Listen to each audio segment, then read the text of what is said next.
சசிகுமார் அவர்கள ஒரு நல்ல ஒரு ஆக்டர், இயக்குனரா நம்ம எல்லாருக்குமே தெரியும். அவர் நல்லா சூப்பரா ஸ்கிரீன் ரைட்டர் எழுதுவாரு. அது மட்டும் இல்லாம இவர் வந்துட்டு யாருக்கு அசிஸ்டன்ட்டா இருந்தாருன்னு பார்த்தீங்கன்னா, பாலா அவர்களுக்கு அசிஸ்டன்ட்டா இருந்தாரு. சேது படத்துக்காக அவங்க கிட்ட வந்து அசிஸ்டன்ட்டா வொர்க் பண்ணியிருந்தாங்க. இயக்குனர் பாலா கிட்ட மட்டும் அசிஸ்டன்ட்டா வொர்க் பண்ணாம, இயக்குனர் அமீர் கூடவும் வந்துட்டு மௌனம் பேசியதே படத்துல வந்துட்டு அசிஸ்டன்ட்டா வொர்க் பண்ணியிருக்காரு. மௌனம் பேசியதே படம் மட்டும் இல்லாம, ராம் படத்துலயும் வந்துட்டு அசிஸ்டன்ட்டா வொர்க் பண்ணியிருக்காரு. இப்படி அவர் அசிஸ்டன்ட்டா வொர்க் பண்ணி ஃபர்ஸ்ட் படம் குடுக்குறாரு சுப்பிரமணியபுரம். அவருடைய ஃபர்ஸ்ட் படமே பிளாக் பஸ்டர் ஹிட்னே சொல்லலாம். அந்த படத்துல இருக்க சாங்ஸ் எல்லாமே நல்லாவே சூப்பரா ஹிட் ஆச்சு. அது மட்டும் இல்லாம இப்படி தலையாட்டினாலே அது வந்து சசிகுமார் தான் அப்படின்னு எல்லாராலையும் பேசப்படக்கூடிய அளவுக்கு அவர் ஒரு சூப்பரான சீன்ஸ்லாம் வச்சிருந்தாருன்னே சொல்லலாம்.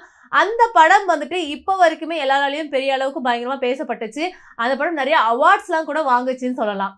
அந்த படத்தோட ப்ரொடியூசரும் பார்த்தீங்கன்னா சசிகுமார் அவர்கள் தான். அவர் national films award, filmfare award சொல்லிட்டு நிறைய அவார்ட்ஸ்லாம் வாங்கியிருக்காரு. அவர் ஒரு நல்ல இயக்குனரா மட்டும் இல்லாம, அவர் நல்ல ஒரு ப்ரொடியூசராவும் வந்திருக்காரு. ஏன்னா, அவர் ப்ரொடியூஸ் பண்ண படங்கள் எல்லாமே வந்து பார்த்தீங்கன்னா, ரொம்பவே நல்ல கதைகளா இருக்கும்.